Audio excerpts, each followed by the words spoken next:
Good morning. Welcome, everybody. My name is Lori Steele, and I'm subbing today, filling in for Megan, who's gone today. So I'm going to do my best to be here with you folks this morning. So, welcome to Pilgrim Congregational United Church of Christ. Whoever you are and wherever you are on life's journey, you are welcome here. We would especially like to welcome visitors this morning. Please join us for fellowship following the service. If nature calls, should just go out those doors and to the right, and you'll find your restroom. Okay, so for the past several weeks, we have been pondering what it means to expand the tent. We have been examining a wide variety of scriptures and using a wide variety of worship styles to examine how we create the tent, who we invite into its shelter, and ways we can redefine how to keep our welcome relevant and progressing. Today we pause in this journey to hear from some of the folks in our community who work to expand the tent to immigrants, the housing insecure, and refugees. These representatives are Pam Crow from SEACM, Crystal Johnson from FaithWorks, and Bill Rich from the Interfaith Sponsor Circles. We invited them here today because we support each of these groups with money and through time and talent and non-monetary donations. They are also the respective beneficiaries of our Soup for the Soul fundraiser, which you can probably smell cooking this morning. It smells a little bit like Thanksgiving here. That's what's going on. Soup for the Soul is underway. We hope that you enjoy today's service and have a chance to speak further with our guest speakers during fellowship time. I ask you to take a deep breath. I will too. And consider what brought you here to this beautiful space with these beautiful people to worship our amazing God together as our candles are lit and we begin our worship.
Good morning.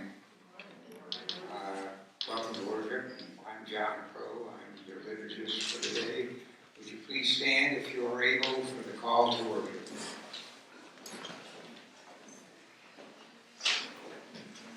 We gather in this beautiful space to worship an amazing God, surrounded by art and craft made by hands like ours, to give praise to the source of all our gifts. We are blessed to have this space to call our church home. We are more blessed to be disciples of Jesus Christ and the way that beckons. Let us worship in this place, giving praise to God. We will worship with joy and in truth. Please remain standing for the opening hymn, Come to Tend God's Garden, which is number 586 in the black hymn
Will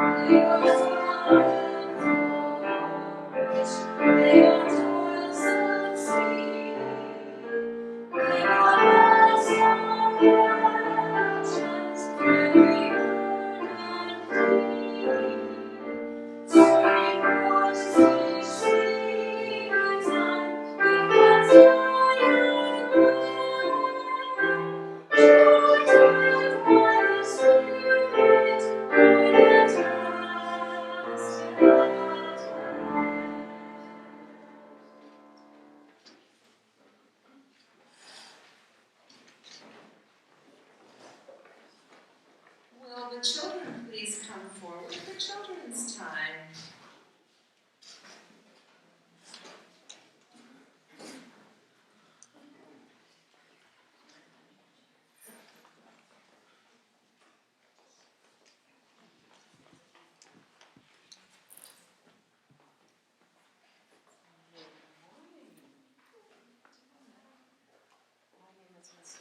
Hang on one second, we need your microphone just so we can hear you. Sorry about that. Okay. We want everyone to be able to hear your story. Well, I could talk louder. It's okay. People might be using hearing assisted. Okay, today we're going to have a story from this book called Love Your Neighbor, because it kind of fits with what we've been talking about for the last few weeks, right? And this particular, all of the stories in here have animals in them. And this one is called Lost and Found Money, and it's about some walls. Marcella and her mother sat under the eucalyptus tree that grew behind their cottage. There, the two koala bears wove baskets from the leaves of the towering gray tree. When they had completed a dozen baskets, Marcella put them on her arm. "Bye-bye, Mama," the daughter said. "I'm taking these to sell at the market." Marcella trembled toward the square, where stalls brimmed with spinach, kiwis, oranges, and apples. A jeweler sat on a stool and fixed tiny springs in metal cases. Iron workers brought knives and forks and spoons to sell. And carpenters set out their furniture for everyone to examine. Marcella spread out a checkered cloth and displayed her baskets. All day long, animals came to buy her wares. A bandicoot. Do you know what that is? I don't either. What's a bandicoot? Bought a nice green basket, and a moonbat picked one with stripes. Later, a pygmy gliding possum brought the one with the leather bottom, and a spotted cuscus took the final one, a lovely basket the color of moss. So those are the animals down there. That's a bandicoot. Okay. Marcella was exhausted from all the talking, all the showing, all the haggling over the proper price to be paid. As she leaned over to fold her checkered cloth, she saw a small bundle that she hadn't seen before. "What is this?" she wondered, as she untied the package. Marcella couldn't believe her eyes. Here was $50. This was more money than she had ever seen before. She wanted to tell someone what she'd found, but the sun was almost down and everyone had gone by then. Marcella ran all the way home and proudly explained how she had found the bundle on the ground. "You know, you didn't earn this money," her mother said, "so we will return to the market first thing tomorrow to find the rightful owner." The next day, the two koalas walked back to the market. Before they had a chance to begin their search, they met a wombat, who was asking if anyone had found some money. "Oh, I have," Marcella said, holding out the $50. She was so happy to have discovered the owner of such a large amount of money. She thought it must have been very sad to have misplaced it. The wombat, who was dressed in a fine silk shirt and wore a most expensive fedora, looked at the money in Marcella's paw. Here's the wombat. Here's Marcella. Here's her mommy. "That's not what I lost," he said. "I lost twice that much, $100. Where is the rest of it? This is him. That's the boss, that's right. But that's all I found. Marcella explained. She felt as frightened. She felt frightened as the wombat glowered at her.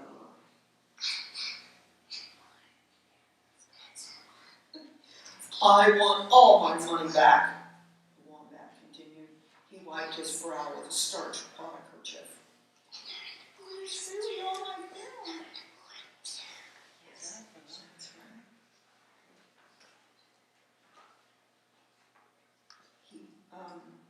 It is really all I found, Marcella said, her voice getting smaller and smaller. You are a dishonest little girl, said the wombat, as he wagged his manicured claw in front of her nose. How do you think she's feeling right now? What do you think? Sad? Scared? I would be scared here. I'm trying to do something nice and this guy's being mean to me.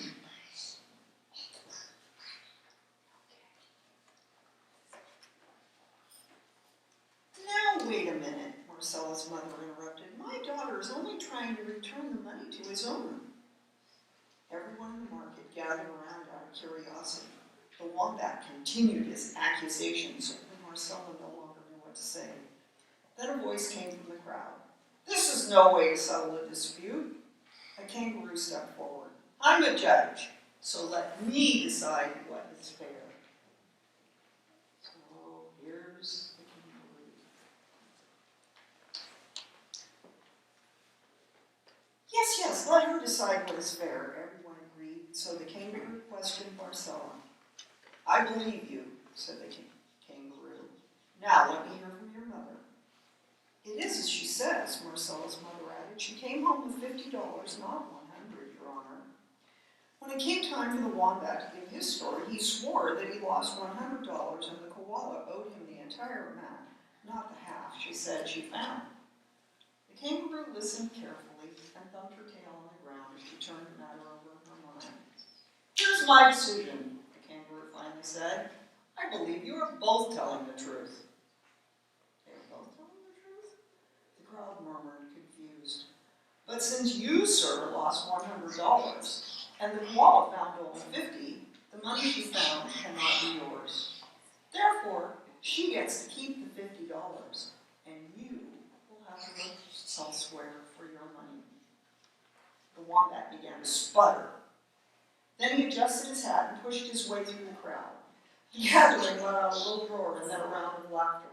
Come on, Mama, Marcella said. Let's buy some berry ice cream. Marcella offered to buy a cone for the judge, but the kangaroo refused. The two koalas returned home and played cards half the night, wondering what they were going to do with their newfound treasure. We all find things sometimes that are lost. What do you think Marcella should have done with the money? What do you think? Like something gets lost when something gets lost and you lost stuffings and dolls. I think she should keep looking for the owner. Keep looking for the owner. Either one of you have an idea? I thought the judge was pretty cool. Did you think so too? Okay, well, it's time for us to go. And so some of us are going downstairs and some are staying up here.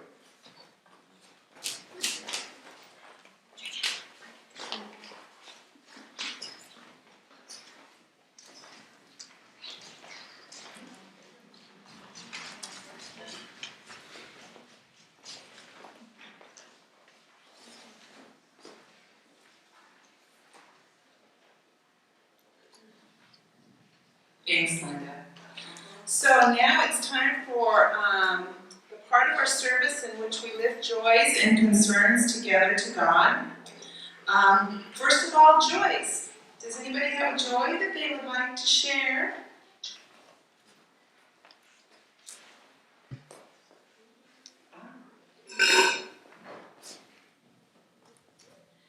Well, I'm happy that my daughter, whom you all know, is in DC at the 250th anniversary of the church that she grew up in. It was there before the revolution. So it's a very old church in an old part of town in DC. But the church group that she grew up in was very much like this group. And I think it's one of the reasons why we are both so happy in this church. It reminds us of our past and the values that we learned early in our lives. Thank you. Any other joys? Last week, we were in the Congregational Church in Hood River, Oregon, where my parents got married, and that always feels kind of special. That's great. Well, happy anniversary. Related or? Oh, to your parents. I know. I got it. Really late. I'm glad they got married though. Who else? Anybody else? Okay, concerns. It's time to lift any concerns that any of us may want to share with our church community. Anybody have any? Oh, please. My dear sister is having open heart surgery next week, and so I will wish for lots of prayers for her, for a speedy recovery.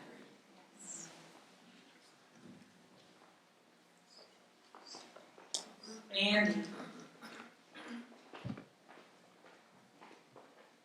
This is an immediate concern for the people that own a RAV Toyota out in the lower parking lot. The lights are on.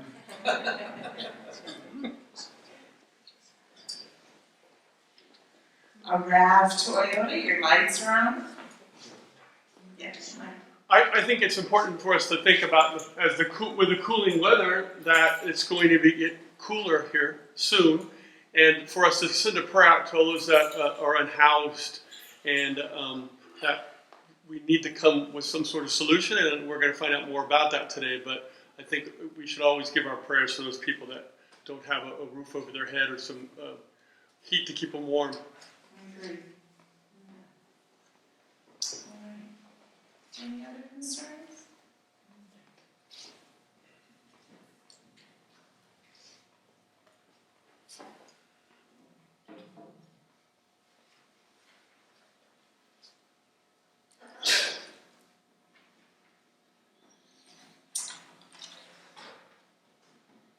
We thank you for the abundance in our lives. We thank you for the stories that you have woven together to create the tapestry of community that we celebrate today.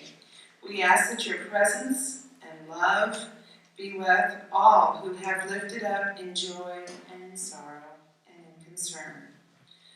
Please be with all who are hungry, all who seek shelter, all who are distressed in mind, all who are grieving, and all who are facing illness or surgery. May your healing presence be manifest for all and in our world.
closest to thee. I lift my hand beside the road, and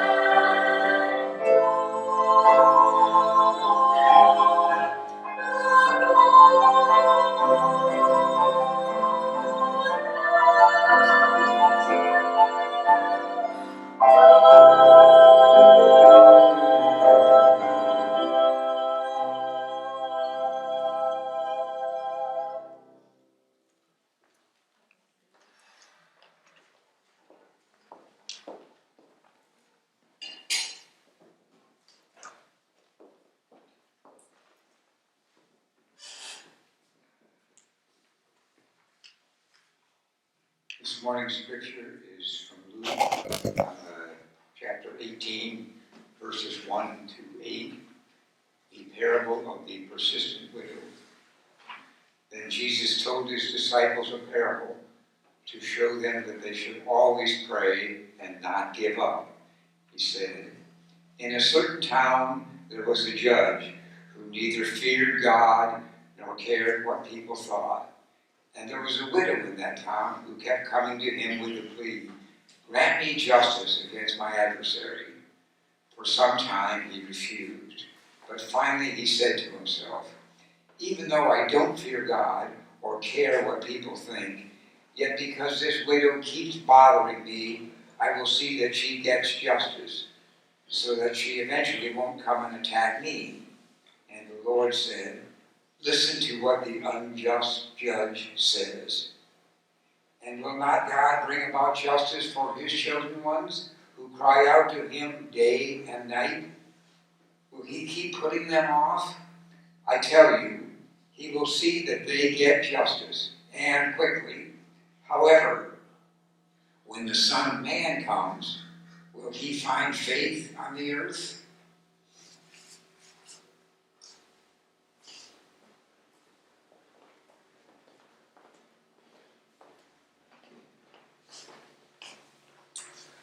We're going to have our guest speakers share a little bit with us right now. We're going to change the order just a little bit.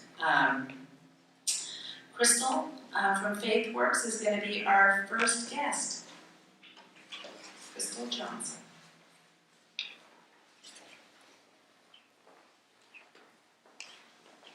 Good morning.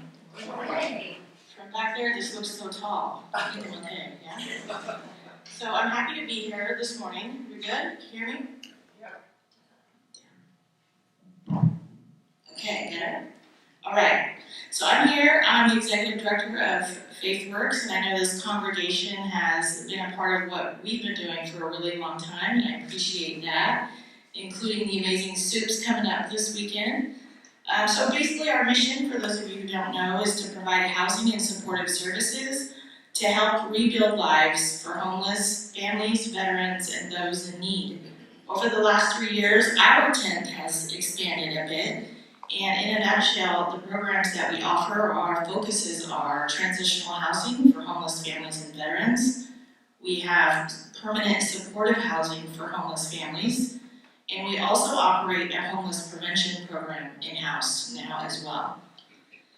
So most of you are probably familiar with the Francis Court 1 program. It seems to be a lot of people's favorites, and I can see why. We have 12 transitional units there. Folks can stay for up to 24 months. And you know, we furnish, I say we as in we furnish the apartments and have it ready for the families to come in. We have sponsored churches and agencies that come in and do that, and you are one of them. And it's such a big job, but it's such an important job to see these families come in and feel love just through that action in itself. To walk in and have the units prepared is such a beautiful thing. Since we started that program in 2006, we've housed 216 homeless families. That's including a whopping 534 children. 89% of those families exited to permanent housing. 247 kids were able to be returned to their families just by having shelter at that location. We've watched, I didn't get to watch all of them, but 39 healthy babies being born to clean and sober parents while residing at Francis Court 1. We see a lot of folks get jobs, return to school, and continue building their foundation with the Lord, which is honestly one of the most important things they can do while they're with us. We also have, it's not usually a standout shiny star, but it is in my heart, is our House of Cornelius program, which is for homeless veterans. These guys, they break my heart and fill my heart at the same time. They're often estranged from their families, and we become their makeshift family during the time that they're with us. So we have 6 veterans housed up at our House of Cornelius location. And then we have Francis Court 2 and 3. So those of you who've been walking with us for a long time, you probably noticed the brand new building that landed on the ground 10 years in the making, finally opened in July of 2021. So 4 brand new families got permanent housing over there in that really big, beautiful, it's a replica of Francis Court 2, but it costs twice as much, because as you know, the cost of living, the cost of everything has just doubled. But we're happy to have it, and we house 17 children in just that little fourplex alone, so they're allowed to stay as long as they like. So to sit and say like what we do with these, it would be really hard to talk about it all today, but whatever they need, that's what we do, and it looks different for each family that comes in. Our homeless prevention program was launched during COVID, aiming to keep people housed. After putting that $2 million building on the ground, I said, whoa. Let's just keep people where they are so they don't ever have to come to us. So that's what we did. And we have since issued 108 rental assistance checks to around 70 households with a 75% success rate amongst those households. Those people are no longer at risk of becoming homeless. But we don't just issue checks. We walk alongside them, we case manage them, and we help dig them out of that hole that got them to us in the first place. So we help stabilize them as well. Recently, which I can't believe we made it so long without it, we started a youth program on site, and we now have a youth advocate who is downstairs, so the kids can kind of come and go as they please. We have 30, it ebbs and flows, but between 30 and 40 kids living on site at any given time. It's so many kids, so many. Our focus has often been on the parents, and they keep us busy, really, really busy. So now with a separate person just to work with the kids, it's really been a huge blessing. So these programs work. Me, myself, 10 years ago, I actually was a Francis Court resident myself, me and my son. Single mom, coming out of rehab after being addicted to methamphetamine for 15 years. So I landed at Francis Court 1 after finishing program, had nowhere to exit to, much like many of the people that are there today. I had lost my son to foster care twice. I was a convicted burglar. My family, I come from a long line of addicts and mental health challenges and that kind of thing, so pretty much just being the Lord when I finally surrendered. And that's what was missing in my life, as many of you know, that's what keeps us well. I didn't have a relationship with the Lord, and the thought of that now is so scary, but I have it now, and He's led me so far that I can't even keep up with Him sometimes. You know, I love He's dragging me along. You know, I went back to school at Francis Court, and went all the way through, got my master's degree. I was perfectly happy at a different job that I had for 5 years when this job became available, and they called me and said, "Are you gonna apply?" And I said, "No, thank you. No, thanks. I'm good. I'm comfortable where I'm at." And then the Lord tugged on me a little bit for me to expand my tent. You know, and I had a fear at that time of praying. It's crazy how certain things can hold you back. I had a fear of praying out loud, like clearly from the enemy, and I no longer have that fear. So I am a big bad prayer warrior now. Look out. So always looking for more ways to expand my tent personally. Anyhow, thank you for your interactions with our programs, and I do want to mention the Lord has allowed us to grow. We've doubled in size. We have 6 staff members, which has freed me up to do things that are bigger than just what we do within our agency. So this year, you know, we have lots of ways for people to volunteer if you want to get involved, more than what you guys already do, because you do a lot already. But I'm actually the co-coordinator this year for our point in time count that's coming up in January. And it's a really important thing that helps the entire county get funding and resources based on how many homeless people we have on the ground. So we are recruiting for subcommittee members that can just do all sorts of things to get this big endeavor off the ground for this year. So you can reach out to me. We have a survey that can let you know what kind of volunteer opportunities we have if you're interested, or if you want to extend your tent and come serve on the PIT committee, I would love to have you. So I just bless you and thank you for your help with Francis Court. And if you want to get more involved, I would love to speak with you afterwards. I didn't smell coffee, but I think I smell bacon. I think you smell turkey. Turkey? Okay, I'm making up the bacon, but either way, if you can't connect with me today, somebody can help you get connected to FaithWorks. We have plenty of areas of service, and I just thank you for what you've already done and what you continue to do, and I just lift up the fundraiser that you guys are putting on, Soup for the Soul. I love it, and I love you guys. Thank you so much.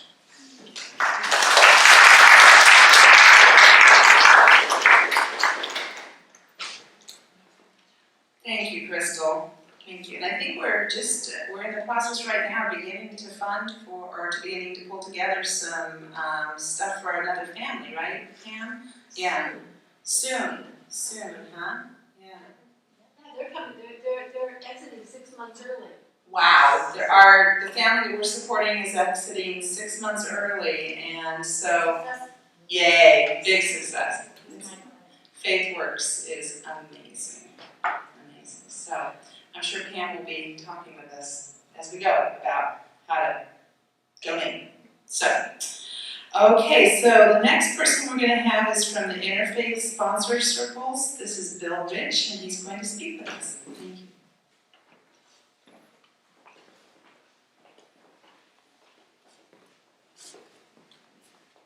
Well, good morning.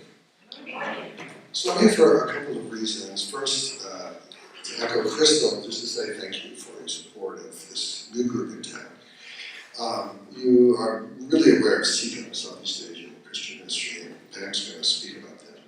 That's a group that started in 1987 and has been active and effective for, right, okay, thank you. Active and effective for 35 years. Ready Refugee Sponsor Circles is a brand new group. Really started last Epiphany. We've been to the Episcopal Church and some interfaith groups. We've been studying immigration for the last 3 or 4 years, immigration, migration, refugees. And in our last session, last Epiphany, we learned about something called sponsor circles. And this is a private organization that was founded in response to the need for help for refugees coming out of Afghanistan, out of the Middle East, or anywhere else in the world. So the group decided to start them, and you'll learn from Pam, maybe you'll learn 2 women started seeking in 1987, and 3 women started this sponsor circle here in 2022. It's a nonprofit, up and running. There's a website, there's a Facebook page. I have some cards here I'll leave with you. But it's a different, it meets a different need than SECA does. These are 2 complementary organizations. Reading Refugee Sponsor Circles, and I call it we're in the scramble. I feel like SECA's been organized as a good program. This is a scramble. The refugee life is just a scramble for safety. I learned from Barbara Grosch, one of the founders of SECA, that immigrants are people who leave because they see the grass is greener. Refugees are people who leave because the grass is on fire under their feet, and they're just fleeing for their lives. So we know the world is full of them today, I'm sure you're all aware of that. So as we were forming the sponsor circle, suddenly a Ukrainian family just showed up in Reading. We didn't know how they got here, but there were 2 parents and 2 kids. And so someone offered a house, someone offered a car.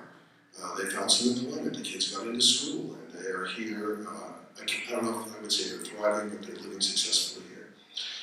We learned recently that a mother, a family in Kyiv, in the Ukraine, the father is fighting the war, and you probably saw the recent shelling in Kyiv and the danger there. The mother and her two daughters, we have a ticket from them leaving Kyiv, coming to San Francisco the 26th of October. Nikki Blum, who's the chair of the sponsor circle, is going to meet them there and bring them here. And of course, it's impossible to find housing in Reading, right? Because it's really hard. Well, a former refugee has offered an apartment for this family, and I have a lot of faith that things will just progress for them. So it's the mom and then a child who is 13, a girl named Renata, and then an 11-year-old named Erica. The mother's named Ilona. I have pictures of them, but I'm wary of sharing pictures of people. But they're beautiful, let me tell you. The picture of Renata, she's in a little ballet outfit with roses, and Erica's got a guitar, and just cute. The dad is, as I mentioned, in the military. He's fighting the war. He can't get out and is staying for the fight. We don't know how long they're going to stay, but this is an effort to help people in this kind of circumstance. He has me some notes here, so I want to share with you. Well, the mission of the sponsor circles is to provide a warm welcome, safe and fulfilling new life for individuals and families fleeing violence and war. And the services provided are general. They're not limited to just translation and documentation. We're also trying to make referrals for legal services. We refer to SECOM, we refer to our local attorneys. SECOM does a lot of things. They can't do asylum work. That's a $6,000 or $8,000 ticket for a lawyer for that work, for that project. So we have some contacts there. I want to close. So I learned in learning and teaching about migration and immigration and refugees, there's a psalm that many migrants and refugees say, and I'll just read you. It's 91. You're probably very familiar with this. I'll just read a few of the verses. You who live in the shelter of the Most High, who abide in the shadow of the Almighty, will say to the Lord, my refuge and my fortress, my God, in whom I trust. For he will deliver you from the snare of the fowler and from the deadly pestilence. He will cover you with his pinions, and under his wings you will find refuge. His faithfulness is a shield and buckler. So, I don't know if this family that's coming is saying this psalm, but it's a great one for refugees and the rest of us. So thank you for your help, and look for a lot of information for you at the social club. Thank you.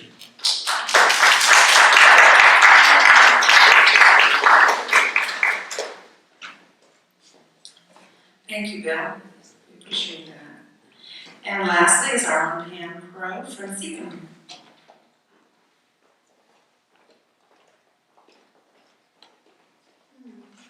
Over the head. Okay. Well, as Bill said, SECOM has been here since 1987. It's a whopping 35 years old, which compared to its other two organizations is really steadfast and mature. Compared to 250 years in DC, not so much, but SECOM is well-grounded. The mission is to welcome refugees and immigrants of all nationalities and assist them in becoming healthy, comfortable, productive members of our community. So when SECOM started in 1987, there were just a plethora of local churches that helped build it to begin with, including All Saints Episcopal, First Church of the Nazarene, First Presbyterian Neighborhood Church, St. Joseph Parish, First Baptist Church, First Christian Church, First United Methodist Church, St. James Lutheran, Trinity Lutheran, and Pilgrim Congregational. And I think we've had someone on the board ever since the beginning. I know I've been there since Nancy Schultz resigned. I think it's been since before we had Coco's here, so it goes back a ways. From 1987 through 1994, they were welcoming refugees out of Asia, after the Vietnam War. That's why the name Southeast Asian Christian Ministry, which we lovingly call SECOM. Back in the day, they had sewing classes, English classes, swimming instruction for the kids, cooking classes, Bible study, citizenship, help with green card apps, help get kids in school. And I don't know if some of you remember, but they used to have a Southeast Asian conference, luncheon, to help people understand the difference between our cultures. That went on for 7 years, that was good. They got an Asian task force going with the Reading Police Department. And they helped all kinds of ways, DMV, welfare hospitals, police, service clubs, all kinds of things. They got support from Church World Service back in those years, which helped them do family reunification, establish teams in churches to welcome new arrivals and service co-sponsors. They organized housing, food, clothing, classes, interpreters. They did resettlement within a 100-mile radius of Reading. They did family reunifications, over 100 people per year, and they were serving folks in Reading, Anderson, Chico, Thermalito, and Weed, which is a pretty broad area. After 1994, we no longer supported refugees, we went to immigrants, and there's a difference. So now we're working with the people who are coming to Grasses Arena on the other side, not the folks whose feet are burning up with the fire they're facing there. So at that point in time, we've had 4 directors over the course of our years. Barbara Grosch and Dorothy Jordan started at CECO. Right now we have Alice McFadden, who directs us. She is the only person certified or accredited by the Board of Immigration Appeals north of Sacramento. And this year, just a few months ago, she was re-accredited. So that's really big. So now, Alice does a lot with all the bureaucracy of being an immigrant and getting settled in this country and getting all your paperwork in order. She does so much of that. She's fluent in Spanish and she helps people at the hospital. She helps them deliver babies and takes them to Sacramento if they have problems. Let's see, what am I missing? I want to be quick, but let's see. So CECO gets support from local churches and individuals like all of us, the Connell Foundation, the Evangelical Lutheran Church in America, United Methodist Committee on Relief, the Presbyterian Church, Lutherans, Thrivent. CECO is a 501c3 nonprofit. In 2021, let me just show you the countries that Alice has served people from: Brazil, Costa Rica, Canada, China, Colombia, El Salvador, Ecuador, England, Ethiopia, Guatemala, Germany, Honduras, Hmong, India, Laos, Myanmar, Mexico, Nepal, Nigeria, Peru, Philippines, Spain, Syria, Vietnam, and Venezuela. So I just can't believe there are that many people here in Reading. It's amazing how they're just gathered in and enculturated. Let's see, if you need an application to change an address, to renew or replace a permanent resident card, to petition for an alien fiancé, if you have refugees who need to obtain a travel document, adjust status, obtain legal permanent residency, etc., etc., etc., Alice is the person you call, and there's absolutely no charge to any of these services. So that's one of the reasons CECO needs money, so that they keep providing free services to all these people that need it. And really special this year, CECO has hired an intern to help Alice. So there's some help with all the work she's doing. When COVID struck, she had to take everything home. Also, it's really important to note the Presbyterian Church has given CECO office space for these 35 years at no charge. So that's a great big donation. Now, all 3 of these organizations that have been presented today are really worthwhile, and they're doing really important work in our community, and that's why Soup for the Soul profits will be divided among these 3 organizations. We're very proud to do this, and there are more opportunities to give besides buying soup. So we'll talk about that later, and we'll be, in the fellowship hall. Let me just say this. FaithWorks had a fundraiser Friday night that was pretty darn successful, but I'm sure she would take more money today. Sponsor Circles is also willing to take money because we need to get these people enculturated in Reading, which is a change from other countries. And CECO is having a fundraiser buyout at Riverfront Playhouse, and some of us just happen to have tickets for sale today. And you can buy raffle tickets on Saturday for those lovely baskets at the back to support everybody. And Heather said, she called me this morning, she's making enough soup that she will allow you to bring more soup orders in this week. So, just be aware. Thank you.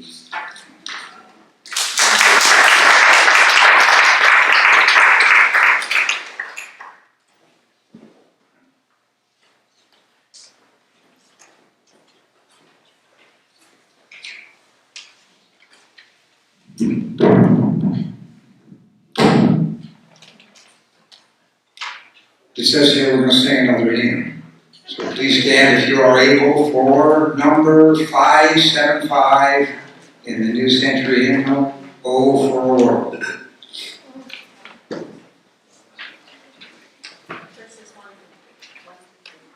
Verses 1, 2, and 3? Yes. Okay.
Just as the widow was persistent, God's justice is persistent in effecting change and invites us to be liberal and tenacious in our giving.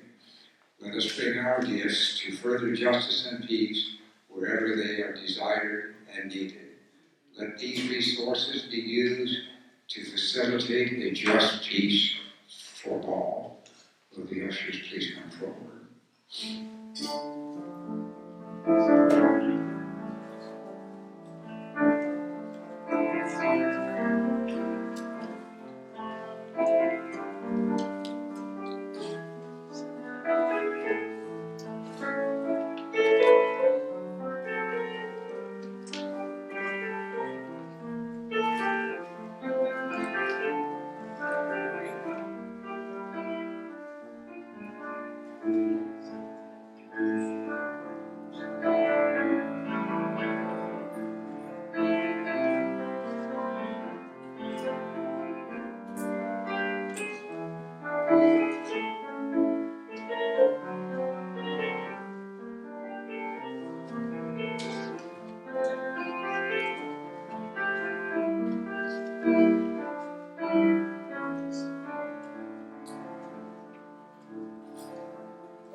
Steadfast One, receive our gifts in the gladness that we give them.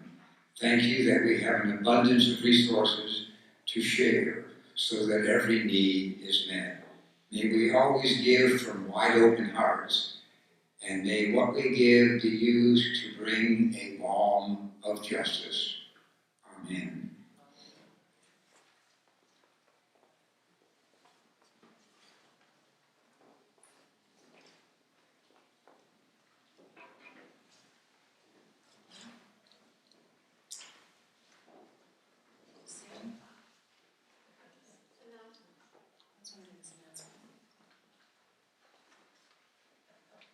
Everybody can have a seat. Thank you. I'll just sing it out. Does anybody have any announcements this morning? Yes. I don't know if that's what. I don't know. Hi. I want everybody to take advantage of looking at the raffle baskets on the table at the back of the church.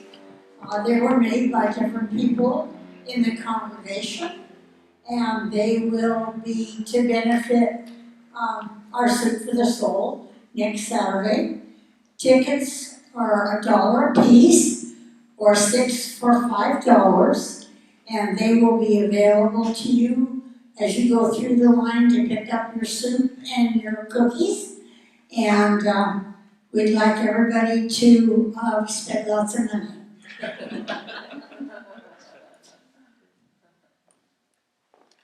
Okay, Pam? Larry? Heather's serious about ordering more soup, so be sure you get your orders in today.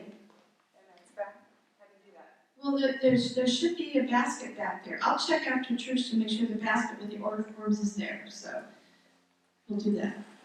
Or call the office Tuesday. There's so many options. I love it. All right, Larry. First, I'd like to apologize for the announcement last week. Our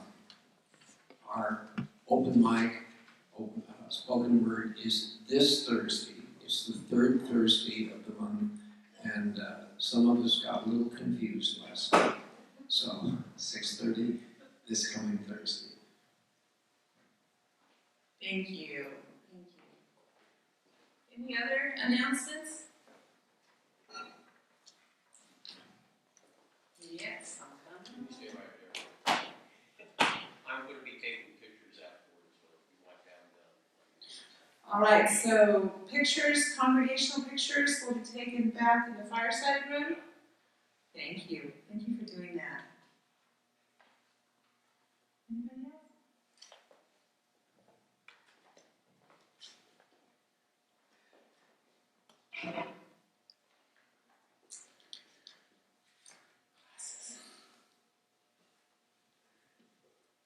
Someday I'll get used to these glasses. Okay. We're going to finish with the hymn, Touch the Earth Lightly. Hymn number 569, verses 1, 3, and 4.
You may be seated.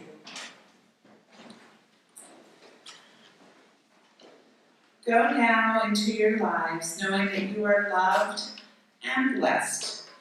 Go in peace, serve the Lord, you are free. Let us now gather into our beautiful circle as we send one another out into the week.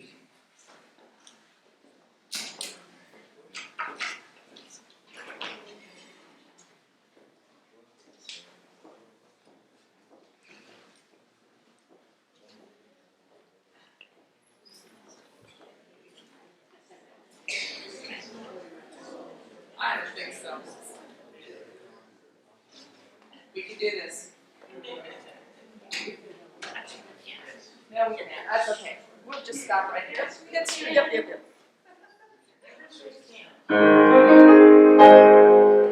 God be with you. God be with you. God be with you till we